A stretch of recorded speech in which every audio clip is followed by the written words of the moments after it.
Olá, querido irmão, querida irmã, a paz do Senhor. Sejam todos bem-vindos ao nosso momento da Escola Bíblica Dominical. É com muita alegria que hoje nós estaremos mais uma vez estudando a Santa Palavra de Deus. Essa palavra que liberta, que transforma, que traz vida, uma palavra que vem da parte de Deus para trazer fé, porque a palavra de Deus diz que a fé vem pelo ouvir e o ouvir a palavra de Deus. Com certeza essa manhã será mais uma vez uma manhã de muitas bênçãos para a sua vida, porque todas as vezes que nós estudamos a palavra de Deus, nós encontramos preciosidades, nós encontramos o caminho certo para conhecer mais ao Senhor. E a palavra do Senhor diz: conheçamos e prossigamos em conhecer ao Senhor. E é esse o objetivo da nossa Escola Bíblica Dominical. Essa instituição, a maior instituição, não só do Brasil, mas do mundo. A maior escola teológica, como sempre temos falado aqui em nossas escolas bíblicas dominicais. Hoje, mais uma vez, estaremos estudando uma lição dentro do trimestre que tem como título Em Defesa da Fé Cristã, combatendo as antigas heresias que se apresentam com a nova aparência. Só nessa introdução, mostrando o tema da nossa lição desse primeiro trimestre, essa lição que é comentada pelo pastor Ezequias Soares, um pastor da nossa igreja, homem de Deus, escritor da CPAD e um dos grandes apologistas da fé cristã. Nós entendemos que essa lição vai mostrar, ou tem mostrado, as antigas heresias que se manifestaram na Igreja Apostólica e que hoje, através de ideologias, através de religiões, de outras religiões, têm se manifestado de forma às vezes sutis ao ponto de trazer embaraço na mente de muitas pessoas que não conhecem as bases do verdadeiro evangelho. Hoje nós temos a oportunidade de estudar a lição de número 6. E essa lição de número 6, como sempre, é uma lição que está dentro da cristologia. Nós vamos estudar a lição que tem como título O Filho é igual com o Pai. Perceba que essa lição, praticamente, ela estuda muito acerca de Cristo Jesus, trazendo fundamentos para que você, cristão, servo do Senhor Jesus Cristo, evangélico, aquele que tem a base do verdadeiro evangelho, possa defender a sua fé e possa mostrar que o Jesus que nós servimos é o verdadeiro Deus. Hoje nós temos a oportunidade também de receber um grande homem de Deus, dirigente da igreja, da congregação do DR, meu amigo evangelista Adriano, ele que é bacharel em teologia, é um grande estudioso da Bíblia Sagrada, e hoje eu tenho a oportunidade de trazer meu amigo para debatermos, falarmos um pouco sobre essa lição tão maravilhosa. Paz do Senhor, evangelista Adriano. Paz do Senhor, meu amigo presbítero Marcos, para mim é uma satisfação estar aqui nesse momento com o Senhor, compartilhando da palavra do Senhor, que é algo que de fato vem trazer grande aprendizado e crescimento a todos nós que estudamos e dependemos da palavra do Senhor, para termos a certeza e a convicção da nossa salvação e da redenção que uma vez o Senhor proporcionou por nós ali no Calvário. Para os irmãos que estão nos assistindo, a paz do Senhor Jesus. Amém. Deus abençoe, irmão Adriano, evangelista Adriano. Com certeza hoje o nosso diálogo sobre a lição e será maravilhoso. Esse momento da Escola Bíblica Dominical, eu só lembrando para os irmãos, não substitui a presença na Escola Bíblica Dominical. Em todas as Assembleias de Deus do estado de Sergipe, nós temos a nossa Escola Bíblica Dominical. E é importante que você, que está nos assistindo aqui, possa procurar uma das nossas congregações e participar. Porque com o professor presencialmente, você consegue tirar as dúvidas que podem surgir dentro dessa lição. Essa lição é uma lição muito técnica, é uma lição que fala de forma aprofundada sobre as principais heresias que tentam minar a nossa fé cristã. Então, você que ainda não se matriculou na Escola Bíblica Dominical, você tem a oportunidade, ainda dá tempo de você se matricular na Escola Bíblica e estar presencialmente. Esse momento que nós estamos aqui é proporcionado pelo nosso pastor presidente, é uma idealização do nosso pastor presidente, pastor Leonardo Soares, para trazer um subsídio para você que é aluno, que não pode estar na escola bíblica dominical no domingo, por motivo de trabalho ou às vezes por motivo de enfermidade, mas que a graça de Deus possa alcançar você que não pode estar presente, possa trazer cura sobre a tua vida, para que você possa ter a oportunidade de estar em uma aula de escola bíblica dominical, aprendendo mais e mais sobre a palavra de Deus. Evangelista Adriano, que lição maravilhosa é essa lição que fala sobre o filho é igual com o pai. Só no tema a gente consegue observar que aqui está falando de uma mesma natureza. Aqui está falando de um Cristo que ele não é inferior ao Pai nem superior ao Pai. Ele é igual em poder, é igual em seus atributos, ele é igual ao Pai. Então, o que a gente pode esperar dessa lição tão maravilhosa que está sendo comentada hoje, no domingo, em todas as igrejas evangélicas da Assembleia de Deus? Então, meu amigo, percebemos que o próprio título da lição já deixa bem claro que Jesus, ele não é o Pai, embora ele é igual com o Pai em essência, em natureza, mas ele não é o Pai. E o que nos chama a atenção nessas últimas lições que estamos estudando a respeito da Trindade é algo que, se a gente absorver como verdade absoluta, jamais iremos se deixar ser confundidos com essas seitas. É que dentro da Trindade não há hierarquia. Não existe uma hierarquia dentro da Trindade, ou seja, o Pai, o Filho e o Espírito Santo. Embora na Trindade usamos como a primeira, a segunda e a terceira pessoa, mas entre eles não existe uma hierarquia, não existe um maior que o outro. O Pai não é maior que o Filho não é maior que o Espírito Santo, nem o Espírito Santo é maior ou menor que o Pai.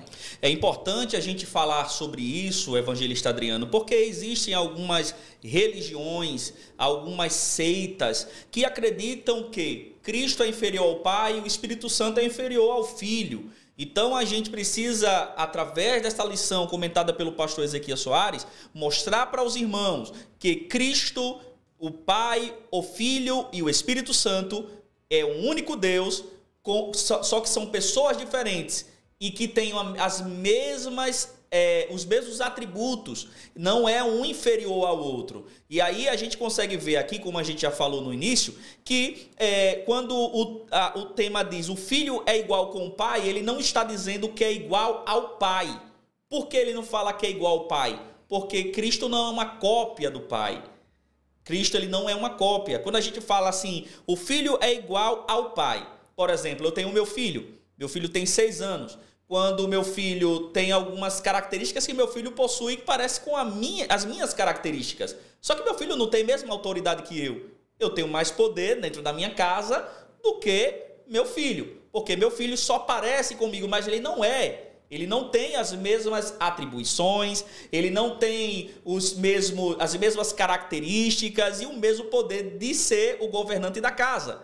Mas Cristo, quando a lição diz o filho é igual com o pai, está dizendo em unidade, está dizendo que o relacionamento com o pai, mas eles têm as mesmas naturezas, a mesma natureza, tem os mesmos atributos, ele tem o mesmo poder, não é isso? Justamente, e pela capa da lição, já ficamos bem claro que existem 2 tronos, fazendo justamente a distinção entre o Pai e o Filho.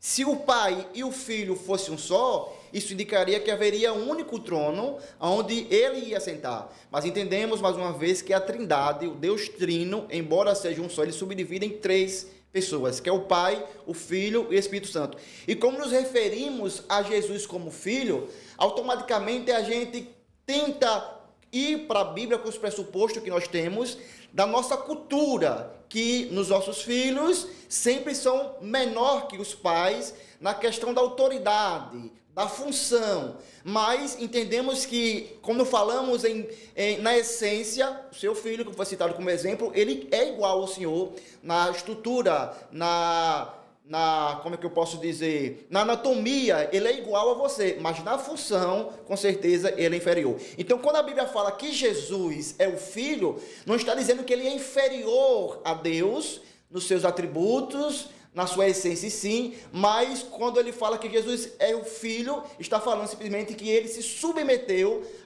na função a ser obediente ao Pai. E a gente percebe claramente isso no Evangelho de Marcos, no capítulo 10, Marcos 10, 45.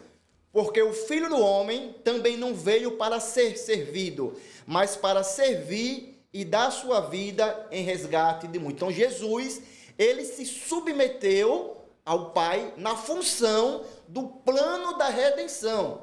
Mas em nenhum momento, mesmo submetendo a essa função, nas suas funções no plano salvífico, em nenhum momento ele deixou de ser Deus ou se tornou inferior a nenhuma das pessoas da Trindade. Interessante, evangelista Adriano, que na lição passada, no programa EBD em Foco, que a gente apresentou semana passada, que foi com o pastor Brandon Alves, pastor do 18 do Forte, a gente falou sobre o subordinacionismo. Só que o subordinacionismo que Cristo se submeteu foi o missional. A missão de se entregar na cruz do Calvário, de se entregar em sacrifício em nosso lugar, ali ele se submeteu. Né? Quando ele estava na cruz, ele falou assim: Senhor, se possível, passa de mim esse cálice. Mas ele se submeteu ao Pai. Então, não quer dizer que essa subordinação que ele tem missional significa que ele é inferior ao Pai, mas ele se despiu, ele se esvaziou, se a gente pode dizer, se esvaziou dos seus atributos, de alguns dos seus atributos, de algumas das suas prerrogativas em sua kenosis. E a gente falou, inclusive, na outra lição sobre isso, que Cristo, ele não se abdicou de ser Deus, ele não deixou de ser Deus. Ele só esvaziou-se, ele abriu mão de algumas prerrogativas, e uma das prerrogativas é essa daí, é a prerrogativa dele ser Deus, né? Mesmo sendo Deus, não teve por usurpação ser igual a Deus, mas esvaziou-se tomando forma de servo. Como você disse, ele obedeceu ao Pai em forma de servo. E é interessante que não foi algo que foi imposto a ele, foi ele que se ofereceu. Porque às vezes quando olhamos, mais uma vez, trazemos a nossa cultura, e na nossa cultura o filho sempre é inferior ao pai, e nós como pais, muitas das vezes usamos da nossa autoridade para obrigar os nossos filhos a fazer aquilo que nós achamos que é certo para ele ou para os outros ao redor. Mas Jesus não foi obrigado pelo pai, pelo contrário, ele se ofereceu, ele quis, ele se doou de forma voluntária, e como assim ele quis e se submeteu nessa função, nas funções do plano da redenção, vindo para mostrar para nós outros como de fato nós devemos ser fiéis ao Senhor e como servos, ser servos, se possível até a morte. Muito bem. Agora, evangelista Adriano, vamos fazer a leitura do texto áureo, porque o texto áureo aqui já mostra também esse atributo do Senhor Jesus Cristo, essa divindade do Senhor Jesus Cristo. Olha o que ele diz: mas do Filho diz, ó Deus, o teu trono subsiste pelo século dos séculos, cetro de equidade e o cetro do teu reino, que está em Hebreus, capítulo 1, versículo de número 8. Você tem algum comentário acerca disso aqui? Percebemos que o autor dos Hebreus, né, embora é desconhecido, alguns atribuem a Paulo, outros a Lucas, outros até uma pessoa talvez feminina, mas entendemos que o autor Hebreus, ele é alguém que a sua carta, escrevendo para os judeus da diáspora, ele escreve traduzindo, interpretando a antiga aliança. Por isso que nós devemos ler Hebreus juntamente com o livro de Levítico, que é o livro que fala sobre os sacrifícios. E nesse momento ele traz uma citação dos Salmos, mostrando que Jesus, que o Filho, de fato já existia antes da encarnação e de igual ao Pai na sua essência e a sua natureza. Está dentro do Salmo, né? No Salmo 45, versículo 6. Vamos fazer a leitura aqui. Salmo 45, os irmãos que estão em casa podem também acompanhar, podem fazer a leitura bíblica. Está em Salmo 45, versículo de número 6. Olha o que diz o texto. O teu trono, ó Deus, é eterno e perpétuo. O cetro do teu reino é o cetro de equidade. Perceba que aqui é um livro de Salmos. E Hebreus está falando que o Filho recita esse texto. Mas do Filho diz: o teu trono, ó Deus, é para todo sempre, cetro de equidade e o cetro do teu reino. né? Então aqui esse versículo já mostra, enfatiza aqui a divindade de Jesus de forma clara e direta. Ou seja, Jesus ele não é um ser criado como Ário ele acreditava. Ário pega aquele versículo de Colossenses capítulo 1, versículo de número 15, que ele é o primogênito de toda a criação, para dizer que Cristo foi criado. Só que aquele primogênito não é a questão de criação, de criar do que não existe, mas aquele Colossenses, o 1:15, que fala o primogênito, fala que ele é ele que está acima de tudo. Ele é a prioridade, é o principal de todos. Entendeu? Não é que ele criou, até porque a gente sabe, né? João capítulo 1, versículo 1 diz que o verbo estava com Deus, o verbo era Deus. Então no princípio ele estava com Deus. Então ele não foi criado como o homem foi criado, como os anjos foram criados.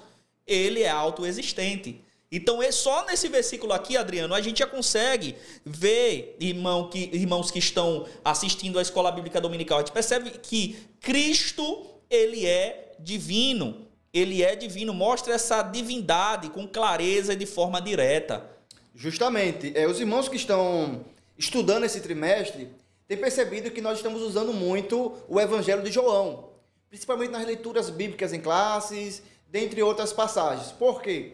Porque João, quando ele escreve o seu Evangelho, ele escreve justamente para os crentes, para os cristãos, com a finalidade de combater esses pensamentos heréticos que já surgiram, já existia na época dele. Então percebemos que esses pensamentos, que essas doutrinas heréticas que existem hoje nas redes sociais, não é algo do século presente, é algo que já existiu na época dos discípulos. E por isso o Evangelho de João foi escrito com a finalidade de João mostrar de uma forma ampla e teológica que de fato Jesus, ele é o Filho de Deus, não só que é o Filho de Deus, mas também que ele é igual ao Pai na sua essência e na sua natureza. Então Jesus, ele é igual ao Pai em poder e em glória.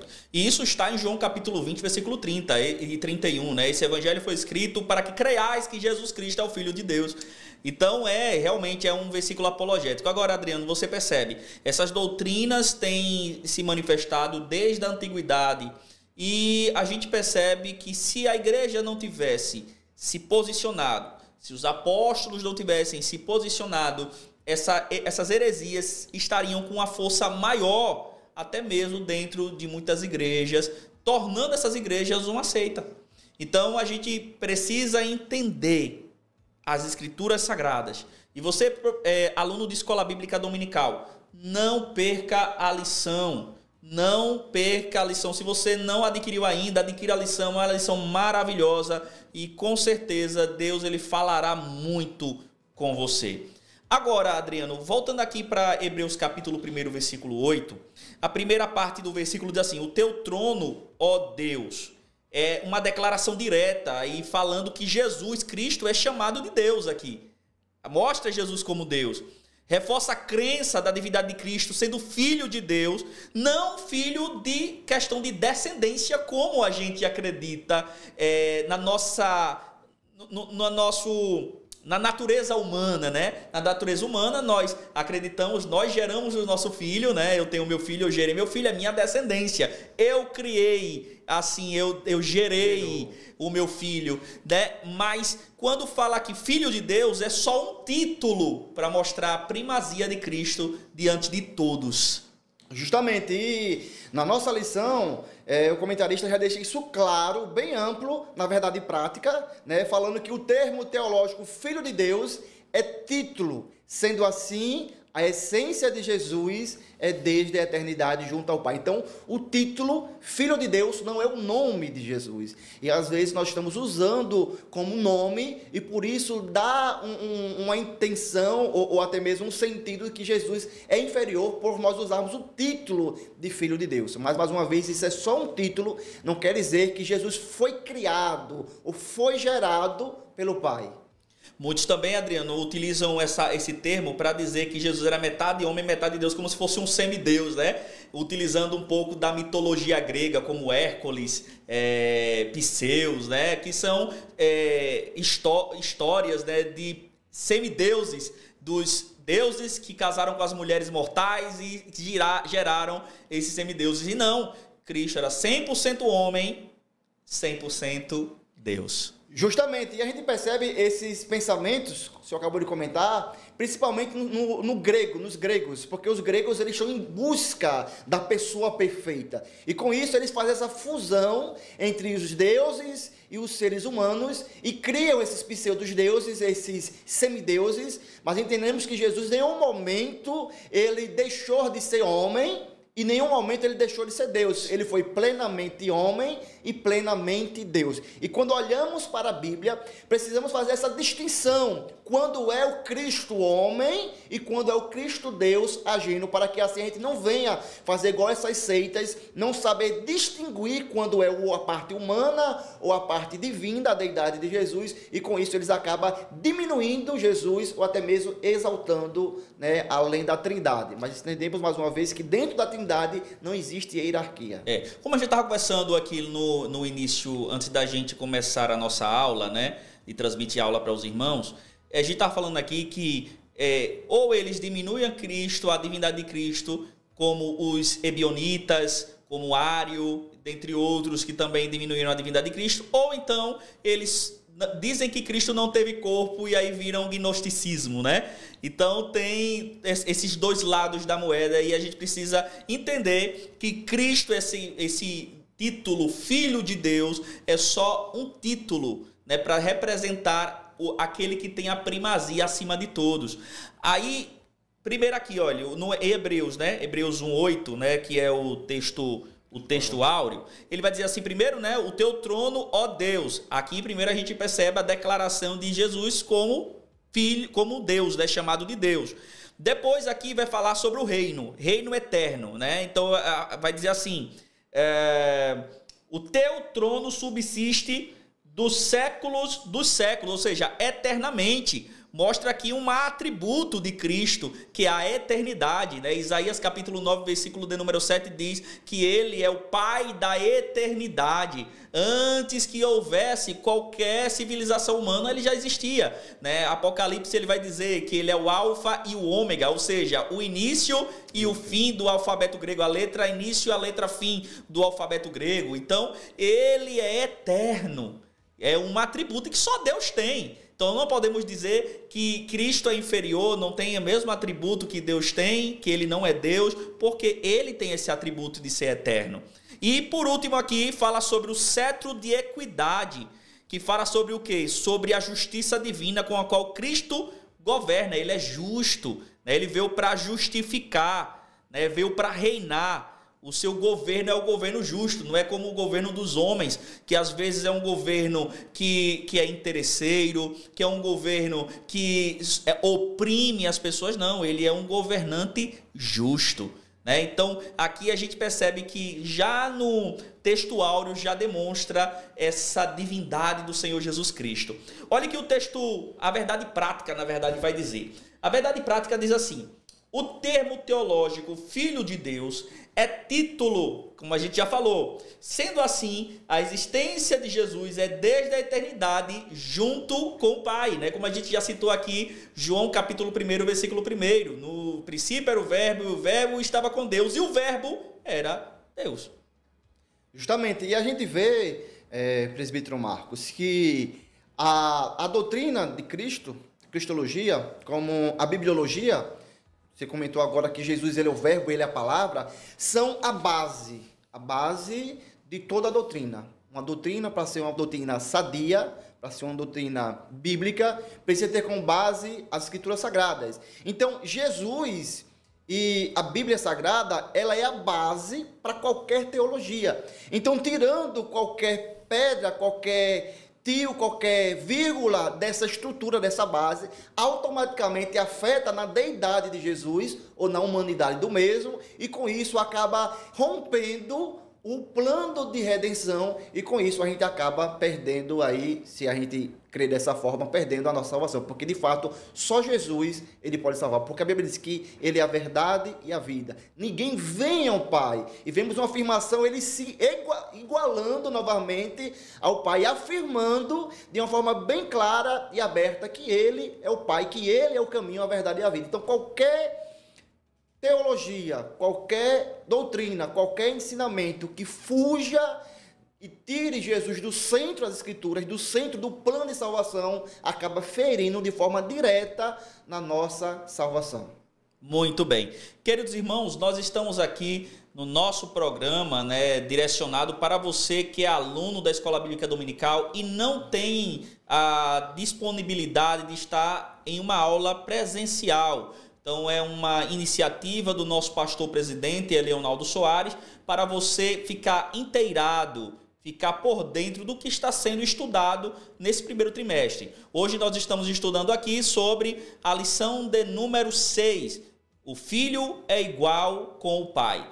Agora nós vamos aqui para o primeiro tópico da lição, que é falando sobre a doutrina bíblica da relação do filho com o pai. O primeiro subtópico é ideia de filho. O segundo subtópico é significado teológico. E o terceiro subtópico é o filho é Deus. Então vamos ler aqui primeiro, Adriano.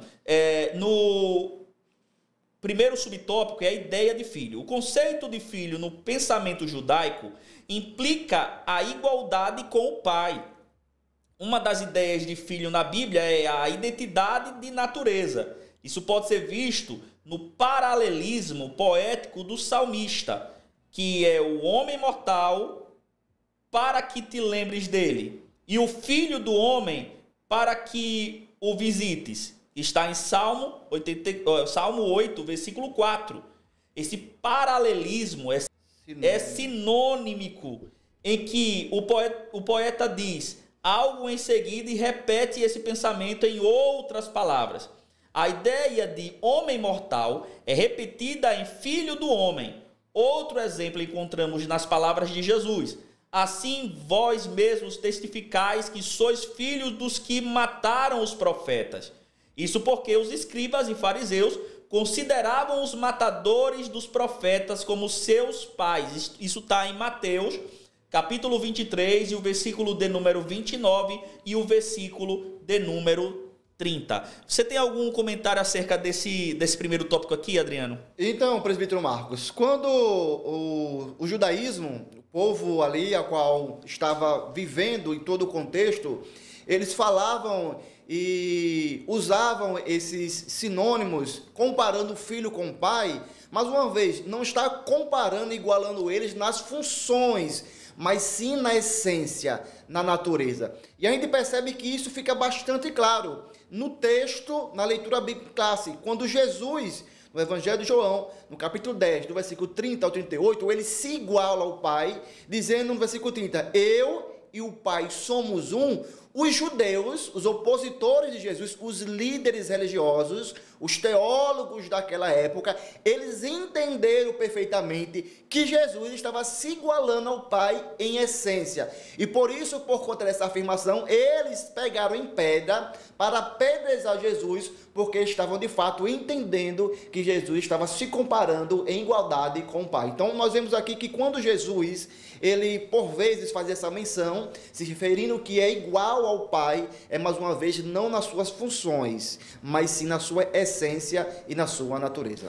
Isso mesmo, eles não estavam entendendo, eles entendiam na verdade que Jesus estava falando, né? E eles não estavam entendendo que Jesus realmente era Deus. E aí o que é que eles faziam? Estavam dizendo, estavam blasfemando, somente Deus. E aí Jesus várias vezes assim, para vocês saberem que somente o Filho do Homem tem o poder de salvar, levanta-te e anda. Para ele mostrar, através dos sinais também, que realmente ele é Filho de Deus. Justamente, e é isso que Jesus fala na sequência. Ele disse, olha, se vocês não acreditam pelo meu testemunho, pelo menos acreditem nos sinais, nos milagres. E mesmo assim, tendo sinais, maravilhas e prodígios, eles não acreditaram que Jesus era o próprio Deus, o Filho de Deus encarnado. Lembrando que os judeus, eles têm uma extrema dificuldade em adorar qualquer divindade depois do cativeiro babilônico. Por vezes, o povo judeu da antiga aliança foi tratado pelo fato de ser um povo idólatra, por vezes abandonar o Senhor e adorar outros deuses, mas quando eles saem do cativeiro babilônico, parece que nesse sentido de nação, ele sai curado, e com isso ele tem essa resistência em aceitar Jesus na sua divindade como Filho de Deus.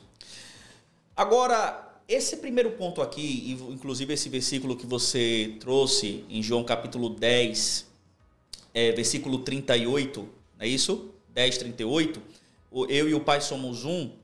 A gente fala aqui sobre a unidade. Essa palavra unidade aqui, que do latim é unitas, né, que significa estado de ser uno, ou qualidade de ser único. Também tem aqui unitas, deriva de unus, que significa um, né? Ou seja, a gente fala aqui é a união entre os dois, é a natureza, é um mesmo Deus unido em pessoas diferentes, né? Então aqui é uma afirmação do próprio Cristo. E aí, como você falou, os fariseus, todos os adversários do Senhor Jesus Cristo, aqueles que queriam sempre pegar ele em alguma coisa, sempre buscavam alguma palavra que pudessem acusar a Jesus, eles tentavam ainda mais apedrejar Jesus, matar a Jesus, né? Interessante que um dos pontos principais quando a gente começa a estudar a respeito da hermenêutica é que a Bíblia interpreta a própria Bíblia. Sim. E a gente não consegue entender como as pessoas olham para esse texto e não vê claramente nessa afirmação que Jesus está dizendo que ele é Deus. Até porque os judeus da época, mais uma vez, eu friso aqui, os sacerdotes, os teólogos da época, os saduceus, os fariseus, pessoas extremamente estudados, especialistas na lei, eles entenderam a afirmação de Jesus e por conta disso eles queriam apedrejar Jesus, porque Jesus de fato estava se comparando ou se igualando ao Pai. E é interessante que, comentando a respeito desse texto de João, capítulo 10, versículo 30, o comentário bíblico popular do Novo Testamento diz: o Senhor Jesus Cristo é Deus no sentido mais amplo e é igual ao Pai em todos os sentidos. Então, mais uma vez, ele está dizendo que Jesus, com essa afirmação, está se igualando ao Pai em todos os sentidos. Então, nós não vemos aqui brecha nenhuma para alguém chegar e querer colocar dentro do texto, com a sua exegese, um sentido de que Jesus é inferior ao Pai. E sobre esse mesmo texto, o reverendo Elias Lopes, no seu comentário, ele disse: quando Jesus disse que ele e o Pai são um, não quer dizer que são a mesma pessoa, unicismo, né? Ele não está dizendo que ele e o Pai é um só, mas que são da mesma essência. Pessoas distintas, mas da mesma essência, da mesma natureza, né? Eterno, sem início de dias e sem fim de dias. Onipotente, onisciente. Em vários versículos aqui a gente já viu aqui essa lição, não somente a lição de número 6, mas a lição de número 5 também, que mostra algumas características de Deus em Jesus. Então, só temos aqui bases para afirmar que Jesus Cristo, ele é igual com o Pai, né? Ele não é igual ao Pai porque ele não é uma imitação, ele é com o Pai, é a natureza, a mesma natureza que o Pai possui, né? De eternidade, onipotência, onisciência, onipresença, todos esses atributos aí a gente consegue ver, inclusive aqui na lição também vem mostrando, revelando Cristo, os seus atributos que revelam que ele é igual com o Pai. No segundo tópico, ele vai dizer o seguinte: significado teológico, indica igualdade de natureza, como a gente já falou aqui, ou seja, Jesus a mesma natureza, ou seja, a mesma substância. É o que acontece com Jesus. Ele é chamado Filho de Deus do Novo Testamento porque ele é Deus e veio de Deus, né? Ele é Deus e veio de Deus. Não foi que ele foi criado, ele foi enviado. Porque Deus amou o mundo de tal maneira que deu o seu Filho unigênito para que todo aquele que nele crê não pereça, mas tenha vida eterna. Então, é só por causa disso. Jesus mesmo disse: eu saí e vim de Deus. Está em João capítulo 8, versículo 42. Saí do Pai e vim ao mundo outra vez. Deixo o mundo e vou para o Pai. João capítulo de número 16, versículo 28. quando Jesus declarou: meu pai trabalha até agora e eu trabalho também. Ou seja, não é que Jesus não esteja trabalhando. Como o pai trabalha, ele está trabalhando. Ele é Deus. Inclusive, pastor, os irmãos depois podem voltar na segunda-feira, nosso programa EBD em Foco. O pastor Cirilo explicou categoricamente, perfeitamente, esse versículo aí dentro do grego. E aí você pode depois lá no programa de segunda-feira voltar, né? Tá lá liberado para vocês, e vocês podem voltar e assistir novamente a aula, que ele vem explicando direito esse versículo aí, que Jesus não está falando que o pai está trabalhando e ele está aqui na terra. Eles trabalham em conjunto, porque os dois têm o mesmo poder, os mesmos atributos. E a gente vê não só o pai e o filho trabalhando em conjunto e em comunicação, mas toda a trindade, né? A gente já falou sobre a trindade. Sim. A gente vê ali na criação do homem, façamos o homem a nossa imagem conforme a nossa semelhança. Então a gente vê, embora em cada momento da dispensação, a gente vê uma pessoa da trindade trabalhando ou atuando de uma forma mais clara. Na antiga aliança nós vemos aí a pessoa do pai trabalhando, nos evangelhos a gente vê a pessoa do filho trabalhando, na igreja apostólica e nos dias odiernos a gente vê a pessoa do Espírito Santo. Mas não quer dizer que só é uma pessoa da trindade que está trabalhando atualmente, mas eles trabalham em conjunto, em unidade, porque também nós entendemos que o nosso Deus é um Deus triuno, ele não se separa, é um Deus, subdivide em três. Isso mesmo. Agora, o Filho é Deus. Aqui já é um complemento, Adriano, da lição de número 5, né? Jesus é Deus, né? Que fala sobre o Emanuel, o Deus conosco. Agora, o Filho de Deus é uma expressão bíblica para referir-se à relação única do Filho unigênito com o Pai. A expressão Filho de Deus revela a divindade de Cristo. Essa verdade está mais clara na Bíblia que o sol do meio-dia. Por isso é estranho como pode haver tantos debates sobre o tema. O texto sagrado, mais do Filho, diz: ó Deus, o teu trono subsiste pelo século dos séculos, cetro de equidade e cetro de equidade e o cetro do teu reino. Hebreus capítulo 1, versículo 8. É o mais crucial, pois é uma citação direta de Salmo 45, versículo 6 e versículo 7. É importante prestar melhor atenção naquelas passagens conhecidas dos crentes. O teu trono, ó Deus, é eterno e perpétuo. O cetro do teu reino é o cetro de equidade. Tu amas a justiça e aborrece a impiedade. Por isso, Deus, o teu reino te ungiu com óleo de alegria mais do que os teus companheiros. Que história é essa de o Deus do versículo 7 está ungindo o Deus do versículo 6?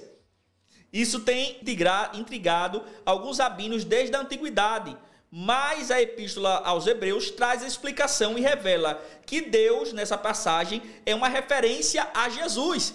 Deus ungindo ao Deus é uma referência a Jesus. A explicação está em Hebreus capítulo 1, versículo 8, trata-se de um relacionamento entre o Pai e o Filho, e que a unidade de Deus é plural.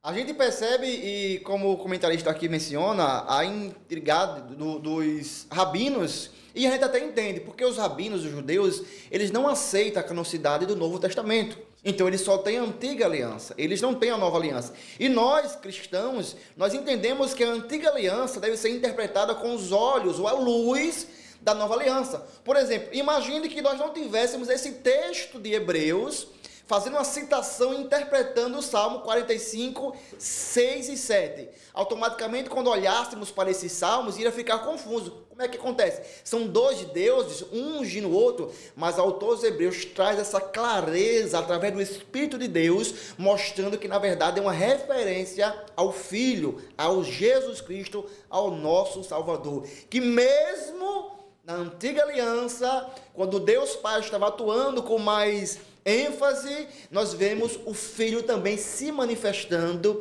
já mostrando como seria na nova aliança. Um Deus conosco, um Deus que habitou conosco e que habita conosco através da essência e da pessoa, da terceira pessoa, da Trindade que mora dentro de nós. Aleluia, glória a Deus. Agora, Adriano, no segundo tópico, ele vai falar sobre a heresia do subordinacionismo. E a gente vai falar um pouquinho sobre isso, vamos falar um pouco sobre Orígenes, que é o pai dessa teoria, dessa heresia. Vamos falar sobre o período pré-niceno, métodos usados pelos subordinacionistas para interpretar a Bíblia de forma errada, né? Mas eles utilizavam. Então a gente vai ver sobre isso aí falando. E aí vamos começar com Orígenes, né? Quem era Orígenes? Quem foi Orígenes? Esse grande, vamos dizer, heresiarca nessa parte, porque Orígenes também foi um grande defensor da fé. E aí por isso, Adriano, que os outros heresiarcas utilizavam Orígenes para defender suas teses heréticas, não é isso?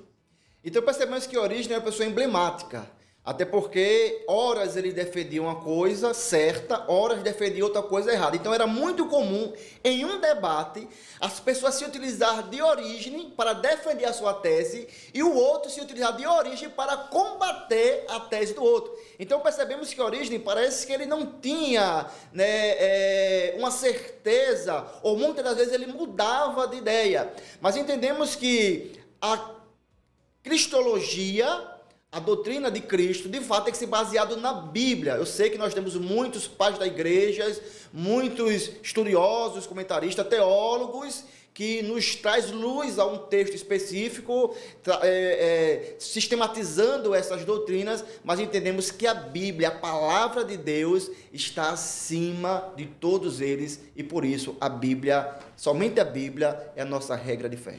É porque assim, é muito difícil, quando uma pessoa ela não tem muito prestígio, ninguém conhece a pessoa, fica mais difícil aquela pessoa convencer um determinado público, né? Imagine só que você esteja de frente para uma pessoa que você nunca viu na vida e a pessoa diga uma notícia. Você não vai acreditar com maior facilidade, porque é uma pessoa que você não conhece.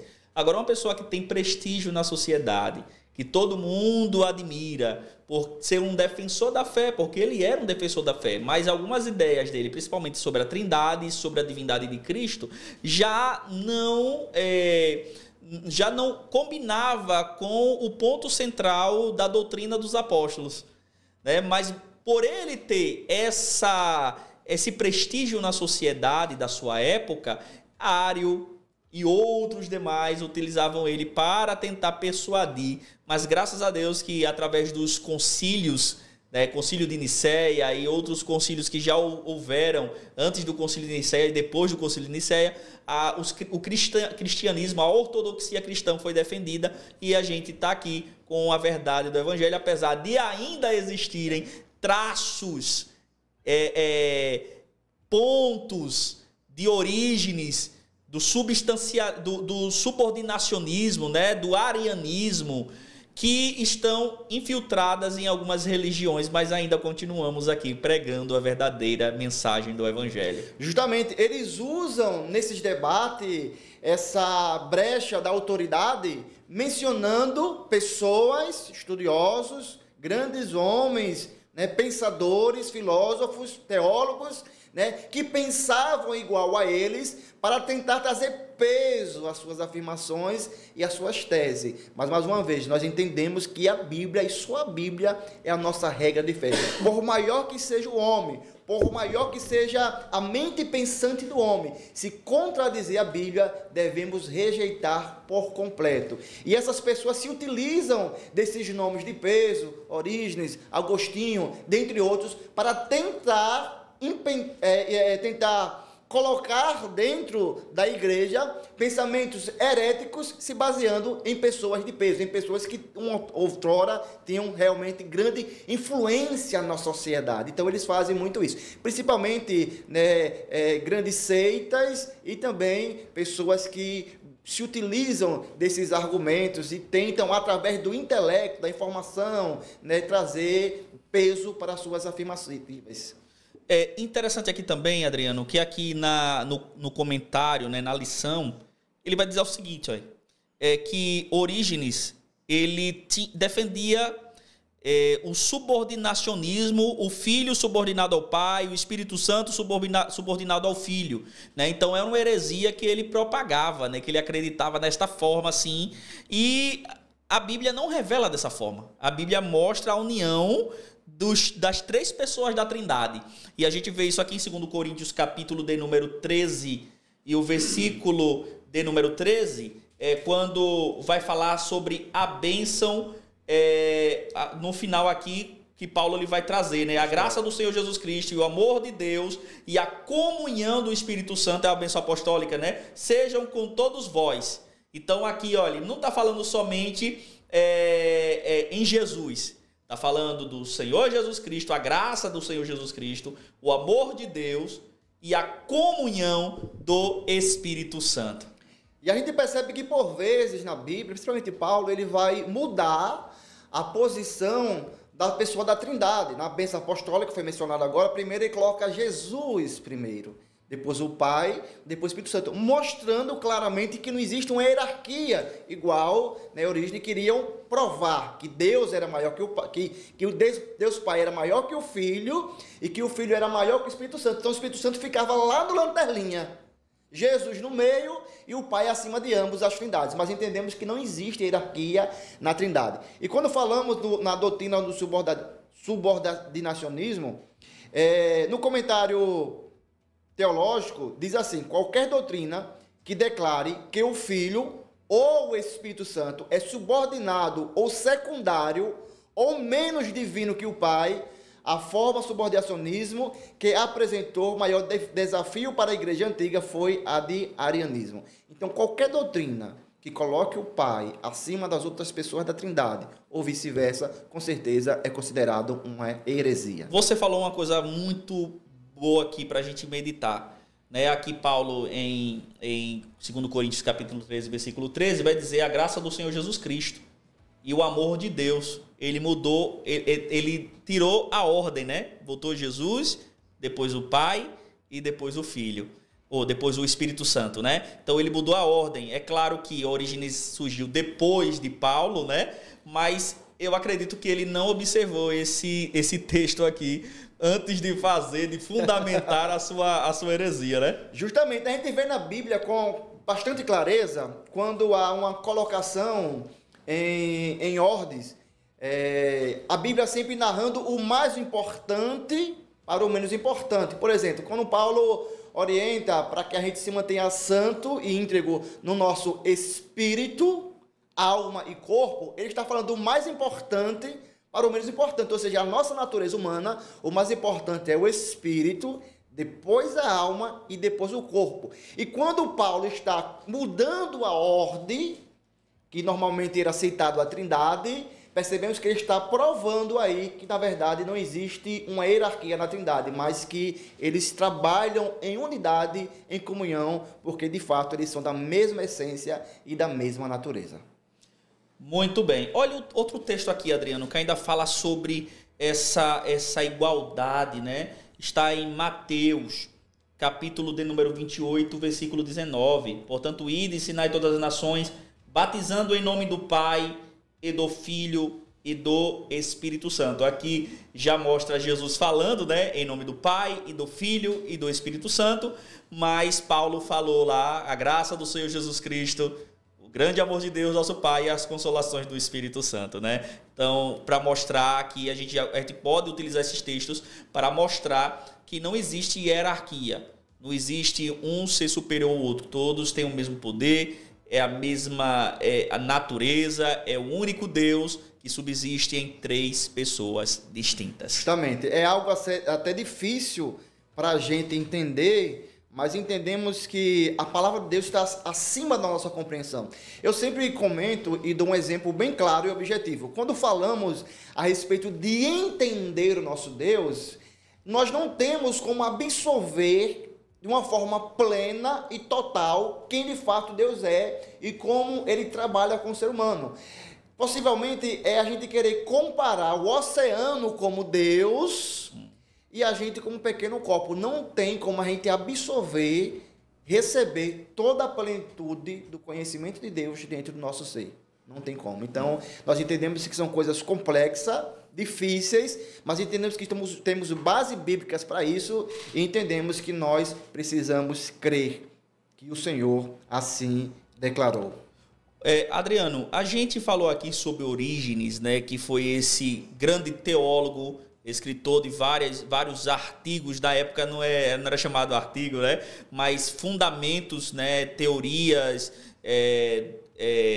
vamos dizer, doutrinas, né, ele sempre foi um defensor da fé cristã, mas que em algum momento ali ele utilizou o seu excesso de conhecimento, ele queria ir além do que as escrituras, isso é um perigo também, né? Tem gente que estuda tanto a Bíblia e procura tantas fontes que acaba esquecendo que a Bíblia ela é o ponto primordial em um ensino bíblico, né? E aí às vezes ele quer ir além do que a escritura fala, e tem que tomar cuidado com isso também. Eu conheço muita gente que estuda muito. Louvado seja Deus por essas pessoas que estudam muito, né, a palavra de Deus. Quanto mais você estuda, mais você quer estudar. Mas o problema é quando você estuda demais e você quer estudar tanto ao ponto de ultrapassar o que as escrituras falam. Não pode ser assim. Tudo que for fora das escrituras é maldito, é anátema. Então a gente tem que também tomar o devido cuidado na hora de interpretar, de fazer uma exegese, de fazer uma hermenêutica do texto. Sempre utilizando a Bíblia e sempre procurando fontes confiáveis, né? A gente fala isso no nosso programa EBD em Foco, dando dicas para o professor de escola bíblica dominical. Sempre procure fontes confiáveis, porque a internet está aí com um monte de heresiarca, um monte de herege, colocando seus estudos, e às vezes a gente vai tomar da fonte e a gente não sabe a procedência dessa fonte. Então tomem cuidado, é uma dica que nós deixamos para vocês que estão estudando a palavra de Deus. Justamente, nos dias de hoje há um grande despertamento, principalmente no nosso meio pentecostal, onde nós outros, né, obreiros da casa do Senhor, estamos se preocupando em buscar conhecimento, para que a gente possa trazer um ensinamento sólido para a igreja e que a igreja seja bem alimentada. E com isso a gente acaba adotando alguns teólogos de estimação. E com isso a gente cai nessa cilada de absorver como verdade absoluta tudo aquilo que aquele teólogo sistematizar, tudo aquilo que ele confessar ou professar. Mas entendemos que há sim uma possibilidade de uma pessoa sendo uma pessoa íntegra, uma pessoa devota ao Senhor, cometer alguns erros doutrinários. E Paulo, como grande homem de Deus, sabia dessa possibilidade. Por 2 vezes, ele orientou a igreja a não receber esses ensinamentos. Por exemplo, em 2 Coríntios, no capítulo 11, no versículo 4, ele diz: porque se alguém for pregar-vos outro Jesus que nós não temos pregado, ou se recebeis outro Espírito que não recebestes, ou outro Evangelho que não abraçaste, com razão o sofrereis. E em Gálatas, capítulo 1, versículo 8, ele diz: mas ainda que nós mesmos...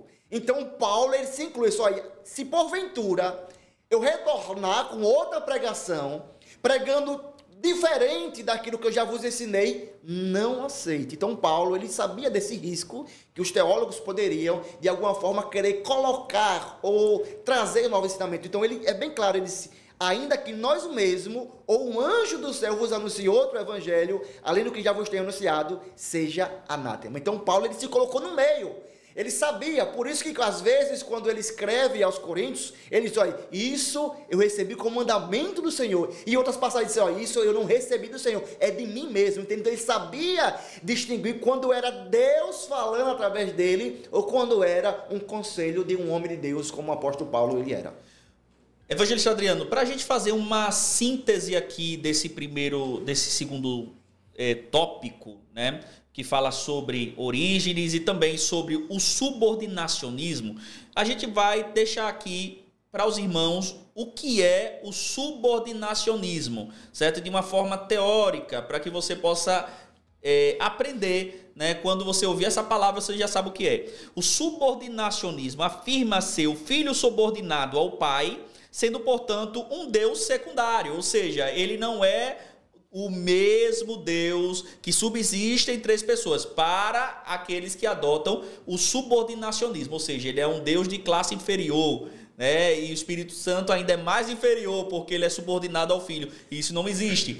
O Pai, o Filho e o Espírito Santo têm o mesmo poder, têm os mesmos atributos, é um único Deus que subsiste em três pessoas, como a doutrina da Trindade que a gente estudou na lição de número 4. Isso mesmo. Não tem como a gente absorver esse ensinamento do subordinacionismo como verdade, porque eles querem provar que Jesus é um Deus secundário, um Deus inferior. Se isso porventura fosse verdade, nós estaríamos afirmando que Jesus é um Deus falso, porque na Bíblia só existe um Deus, que é nosso Deus Trino. Isso mesmo. Queridos irmãos, nós estamos aqui na nossa aula de escola bíblica dominical, essa aula que é uma iniciativa do nosso pastor presidente, pastor Eleonaldo Soares, pastor presidente da nossa igreja, essa igreja que também é pastoreada e dirigida pelo pastor Fábio Pinheiro, que é o nosso co-pastor. Deus abençoe todos vocês que estão assistindo essa aula, que não podem estar na escola bíblica dominical. Só antes de nós continuarmos para o terceiro tópico, nós também gostaríamos de mostrar para os irmãos, falar para os irmãos os dias de culto aqui do Templo Central. Hoje, domingo, nós temos a nossa EBD, à noite, culto da família, a partir das 18 horas. Na terça-feira, às 19 horas, é culto de doutrina. Na quinta-feira, culto reviver. E nesse mês nós estamos iniciando um processo de matutino. O matutino que vai de segunda a sábado. De segunda a sábado, nós estamos aqui orando, pedindo a Deus para que Deus ele possa continuar abençoando nosso pastor presidente e toda essa obra no estado de Sergipe. Evangelista Adriano, vamos agora para o terceiro tópico da nossa lição, que tem como título Como o subordinacionismo se apresenta hoje. Primeiro, no contexto islâmico, né? O islamismo não considera Jesus como filho de Deus, mas como Messias e profeta junto a Mohammed, né? Que é o Maomé. Então, primeiro aqui é o islamismo. Você tem alguma coisa para falar sobre o islamismo para os irmãos? Então percebemos que o islamismo, embora ela faça parte do grupo religioso que são chamados de monoteísta, que adora o único Deus, mas percebemos que o Deus que ele adora é distinto do nosso Deus, é diferente do nosso Deus, porque eles adoram um Deus que, embora enviou o Messias, ele reconhece que Jesus é o Messias, que Jesus é um profeta, só que ele coloca Jesus abaixo de Maomé. Ou seja, na hierarquia do islamismo, o Jesus não está simplesmente abaixo do Pai, mas também abaixo de um profeta secundário.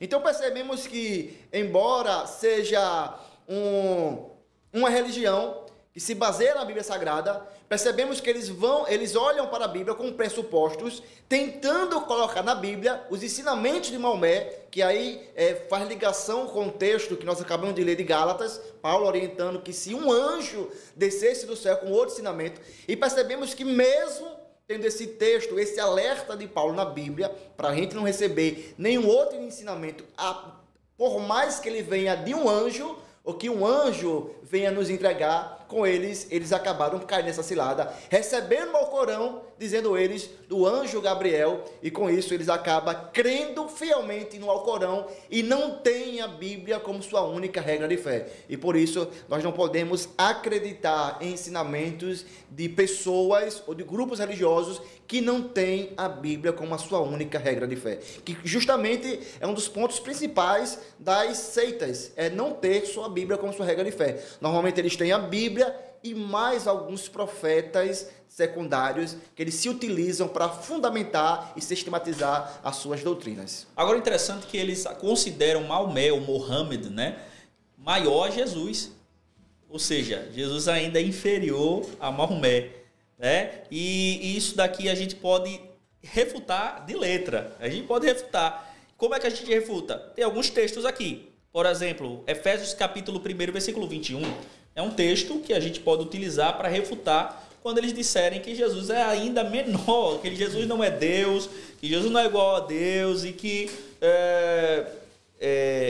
Maomé ainda é maior do que Jesus. Olha o que diz aqui em Efésios capítulo de número 1 e o versículo de número 21. Acima de todo principado e poder e potestade e domínio de todo nome que se nomeia, não só nesse século, mas também no vindouro. Olha o versículo 20.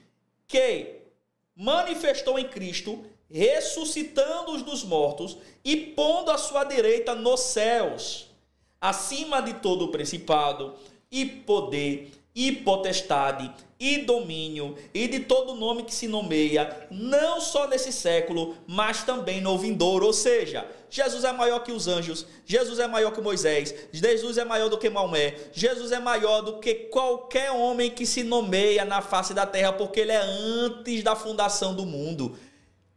Justamente a gente vê o autor dos Hebreus fazendo esse link entre os grandes profetas da antiga aliança, os anjos, as grandes criaturas e potestades, e mostrando que Jesus ele é superior a todos eles, porque Jesus não é criatura e sim criador. E quando Paulo, no versículo 20, se refere a colocar Jesus opondo-se à direita, ele está dizendo que Jesus está num lugar de honra e de poder. Ou seja, ele está superior a qualquer criatura e a qualquer ser humano. Para corroborar com essa afirmação aí, em Filipenses capítulo 2, versículo 8, que fala sobre a doutrina da kenosis, né? A gente vai ver aqui que ele vai dizer: e achando em forma de homem, humilhou-se a si mesmo, sendo obediente até a morte, e morte de cruz. A gente já viu aqui, Jesus ele foi obediente em sua missão, né? Que foi a missão de morrer para trazer vida, né, para o homem que estava refém do pecado.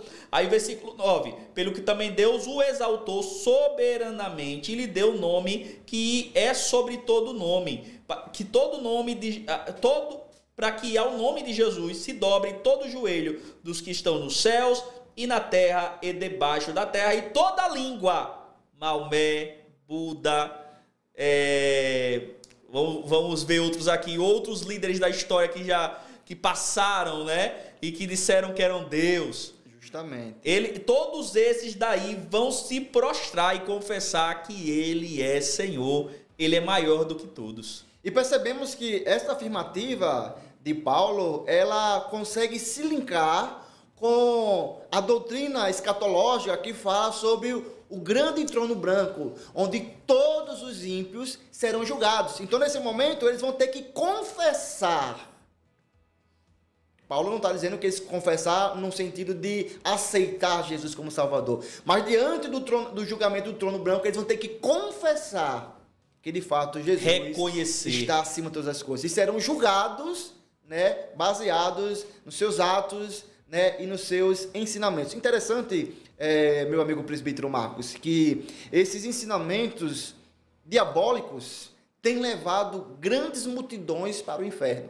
Então, é de suma importância nós outros, que temos essa obrigação de levar o ID do Senhor a toda criatura, conhecer de fato quem é o nosso Salvador, para que quando a gente for pregar a palavra do nosso Senhor Jesus, a gente possa combater esses ensinamentos errôneos. Lembrando que a nossa luta não é contra as pessoas que seguem esse ensinamento, mas contra as doutrinas, as ideias. Não é contra a pessoa, mas contra as ideias, que são ideias diabólicas e têm levado pessoas para o inferno.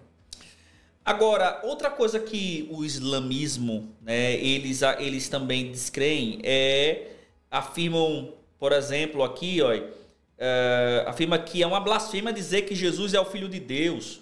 Isso com base numa péssima interpretação, pois significa uma relação íntima conjugal entre Deus e Maria. Então eles acreditavam assim: como é que pode dizer que ele é Filho de Deus, que Deus ele teve uma relação conjugal com Maria?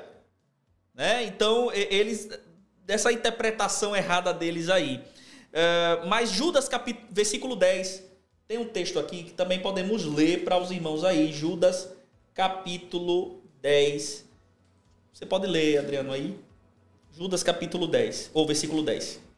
Este, porém, dizem mal do que não sabem, e naquilo que naturalmente conhecem, como animais irracionais, se corrompe. É assim que acontece, quando a pessoa não entende e fala daquilo que não entende, né? E acontece aí que eles conseguem fazer de algo tão simples uma confusão na mente daqueles que os ouvem, né? Interessante que a epístola de Judas e de 2 Pedro, alguns acreditam que um tende a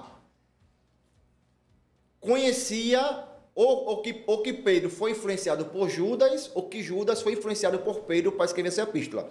E normalmente a gente vai ver ambos, a segunda epístola de Pedro e Judas, comentando sempre sobre o mesmo assunto, ligando um no outro. É como se fossem os evangelhos sinóticos. E a segunda de Pedro, no capítulo 2, versículo 12, ele diz: mas estes, como animais irracionais, que seguem a natureza, feitos para serem presos e mortos, blasfemando do que não entendem, perecerão na sua corrupção. Então percebemos que eles comparam a gente como os gregos, porque era na filosofia grega que eles tinham essa ideia de deuses se relacionando com homens e gerando semideuses. A nossa crença não é que Deus ele teve relações com Maria e assim Jesus nasceu. Jesus nasceu, que foi concedido pelo Espírito Santo, sendo Maria ainda virgem. E aqui a gente pode ler aqui em Mateus, né? Mateus capítulo 1 e o versículo... Mateus 1, versículo 18, né? 1, versículo 18. Mateus capítulo 1 e o versículo 18 diz assim: ora, o nascimento de Jesus foi assim, estando Maria, sua mãe, desposada com José, antes de se ajuntarem, achou-se de ter concebido do Espírito Santo. Então percebemos de fato que não houve nenhum tipo de relação, mas a presença do Espírito Santo veio sobre Maria e a partir daquele momento ela ficou concebida, começou a gerar o Senhor Jesus, o nosso Deus encarnado. Agora, também tem o movimento das Testemunhas de Jeová, Torre de Vigia, que foi uma seita criada por Charles Taze Russell, né? Eu, se não me engano, é 1884. Então, eles acreditam em vários deuses, eles acreditam que Jesus ele era um homem perfeito enviado por Jeová, mas que ele não era Deus, e às vezes ele até compara Jesus a irmão de Satanás, né? Justamente. Percebemos que existem assim, ideias bizarras dessas heresias. Alguns não são capazes de declarar abertamente o que pensam, mas as Testemunhas de Jeová, elas são bem abertas quando falam que existem vários deuses, colocando Deus Jeová acima de todos, Deus Pai, e aí trazendo aí agora uma segunda categoria de Deus, colocando aí Jesus como algo secundário, menor. Lembrando que se Jesus, de fato, for um Deus menor que o Pai, ele torna-se um Deus falso. E aí outra coisa aqui que eles também pregam olha, mas a fé cristã não admite a existência de outros deuses, né? Porque eles acreditavam, isso aqui está no comentário, é verdade que a Bíblia faz menção de deuses falsos. Se são falsos, não podem ser Deus, né? Está em Gálatas capítulo 4, versículo 8, tem referência. Declara o apóstolo Paulo: todavia para nós há um só Deus, o Pai, de quem é tudo e para quem nós vivemos. Um só Senhor, Jesus, pelo qual são todas as coisas e nós por Ele. 1 Coríntios capítulo 8, versículo 6. Aqui, ó, Testemunha de Jeová. Outra coisa que a Testemunha de Jeová faz é o seguinte, eles fazem uma pergunta, né? Se é filho, como é que é igual ao pai? Eles têm essa ideia. Se é filho, como é que meu filho pode ser igual a mim? Só que eles não entendem que ali é só um título e não uma geração, uma descendência, uma criação, né? Então, para concluir aqui, evangelista Adriano, a gente pode resumir esse tópico de número 3 da seguinte forma: o subordinacionismo se apresenta no contexto islâmico, porque eles não acreditam que Jesus é Deus, inclusive menor do que Maomé, e das Testemunhas de Jeová, que também acredita que Jesus não é Deus, que Jesus foi um homem perfeito enviado por Jeová. Justamente, a gente percebe, meu amigo presbítero Marcos, que a maioria das heresias, dessas seitas, vão tocar nenhuma das pessoas da Trindade. Sempre vão estar visando isso. plano da redenção. E percebemos que assim, não se resume só a Testemunha de Jeová ou islâmicos, mas que existem outras seitas contemporâneas nossas, ativas. A Testemunha de Jeová é algo que existe maior força, né? Aqui no Brasil, como dentre outras, que de fato traz esse subordinacionismo da Trindade, se não do Filho, do Espírito Santo. Mas nós entendemos que o Pai, o Filho e o Espírito Santo são da mesma essência e da mesma natureza. E por isso não existe uma hierarquia nem entre o Pai, nem entre o Filho, nem entre o Espírito Santo. Evangelista Adriano, nós já estamos chegando ao fim da nossa Escola Bíblica Dominical.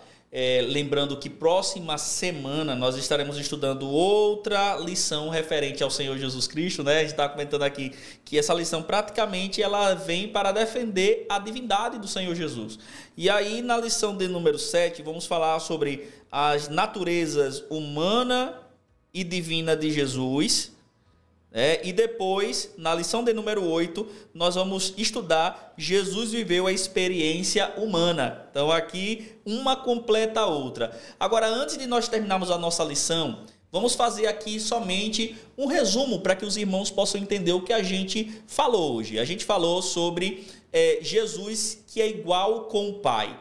Jesus ele não é inferior ao Pai, como dizem os subordinacionistas, que essa ideologia, essa heresia, surgiu de Orígenes, que foi um grande teólogo da sua época, mas que ele tinha uma visão totalmente errada acerca do Pai e do Filho e do Espírito Santo. Ele acreditava que o Filho era subordinado ao Pai e o Espírito Santo era subordinado ao Filho. E a gente acredita que não.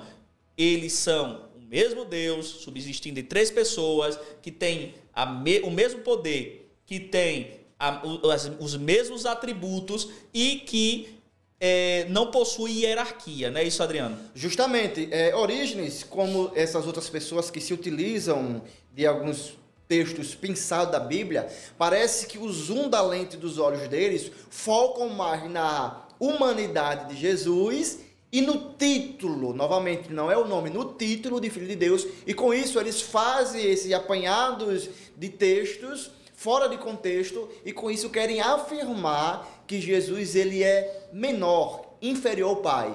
Nós entendemos que Jesus ele é Deus, igual com o Pai, que ele não é o Pai. Nós fazemos grande distinção entre o Pai, o Filho e o Espírito Santo, mas entendemos que ambos, na mesma natureza, são da mesma essência. Ambos são eterno, onipotente, onipresente, onisciente e soberano. Meu amigo, muito obrigado pela sua participação, muito obrigado por você ter tirado um pouco do seu tempo, da sua congregação lá do DR, para estar conosco aqui, trazendo uma aula especial para os nossos irmãos que não podem estar na Escola Bíblica Dominical. Em nome do nosso pastor presidente, eu quero agradecer, em nome do pastor Fábio Pinheiro, quero agradecer que o Senhor continue abençoando, te dando graça e também lhe dando cada dia mais sabedoria no ensino da palavra. Amém. Eu que agradeço, meu amigo, por esse convite tão importante e especial. É muito bom compartilhar, falar do amor de Cristo, principalmente de temas doutrinários, que essa lição é uma lição bastante doutrinária, falando de assuntos tão importantes para a nossa geração, para os nossos dias. E eu quero aproveitar minha última fala, se assim o Senhor me permitir, e fazer um convite para vocês que estão nos assistindo.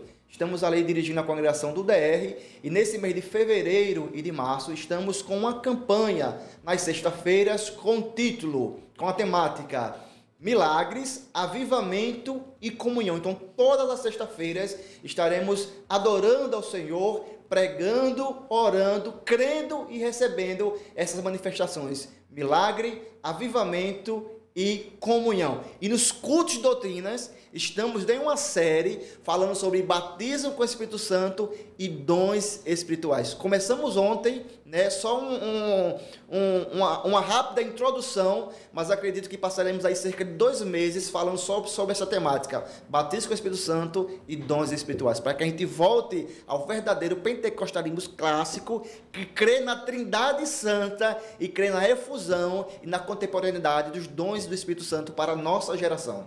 Coisa maravilhosa. Queridos irmãos, também, lembrando que na segunda-feira, amanhã, às 17 horas, eu estarei com vocês aqui. Você que é professor de Escola Bíblica Dominical, pode estar acompanhando, será uma aula ao vivo, você pode participar também. A gente vai estar recebendo a nossa irmã Sara Danity, uma mulher de Deus, conhecedora das Escrituras, e vamos trazer subsídios para os professores de Escola Bíblica Dominical na lição de número 7. Então, não percam, às 17 horas, já ativa o sininho aí, coloca o despertador para você acompanhar a nossa aula. Desde já, meus queridos irmãos, agradeço todo esse momento que você permaneceu conosco aqui assistindo essa aula e que a graça do Senhor Jesus Cristo acompanhe todos vocês em o nome de Jesus.